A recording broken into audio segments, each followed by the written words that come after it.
Aujourd'hui, nous commençons à la maison de Blanche.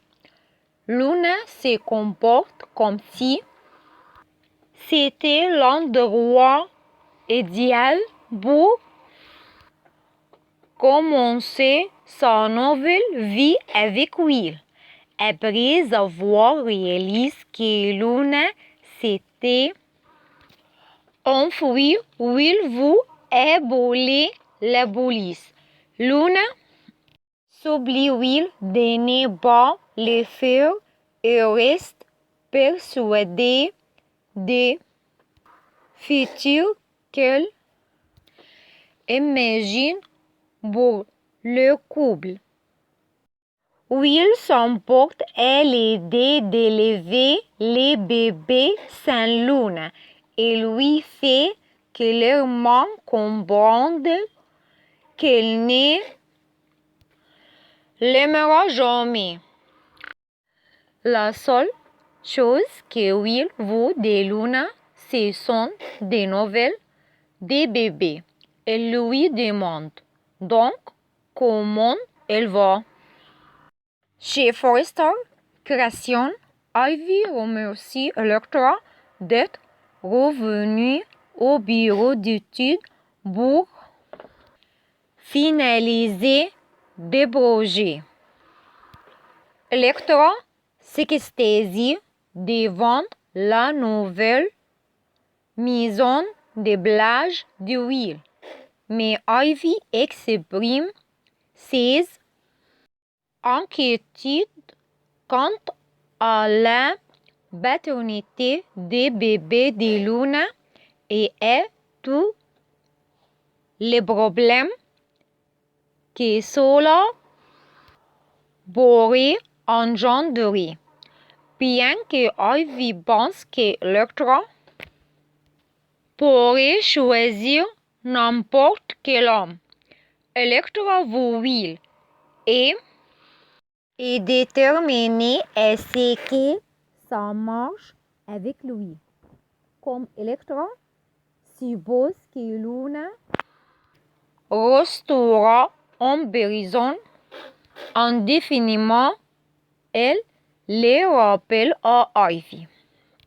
À la maison de la falaise, Steffi se demande si Finn a déjà pensé à ce qui aurait pu se passer avec Luna.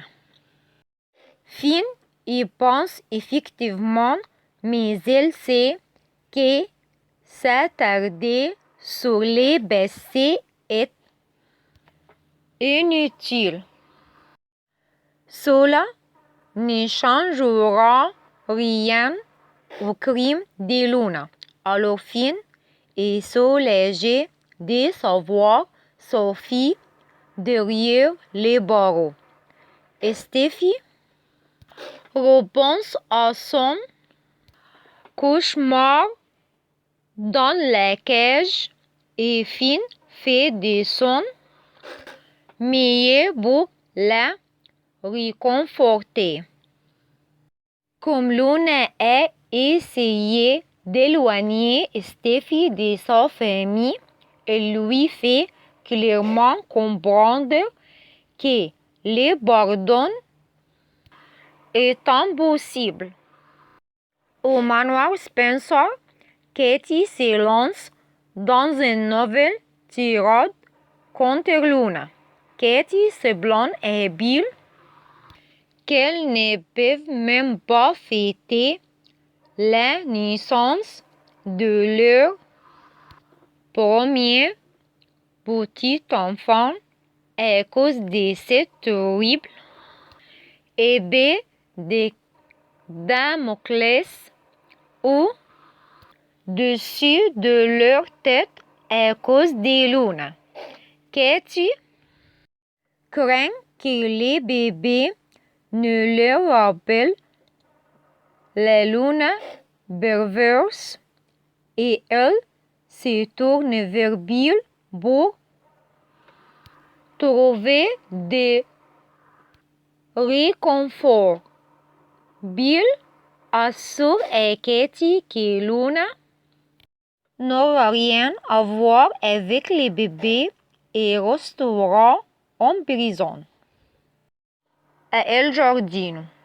Poppy arrive pour déjeuner avec lui, mais elle appréhende visiblement ces moments.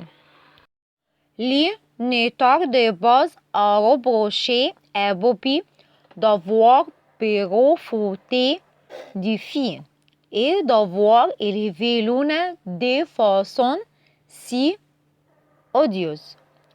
Poppy se défend, affirmant que Luna est responsable de ses propres crimes. En réalité, Poppy est de mal à accepter que Luna soit sa fille et déclare de ne plus la reconnaître.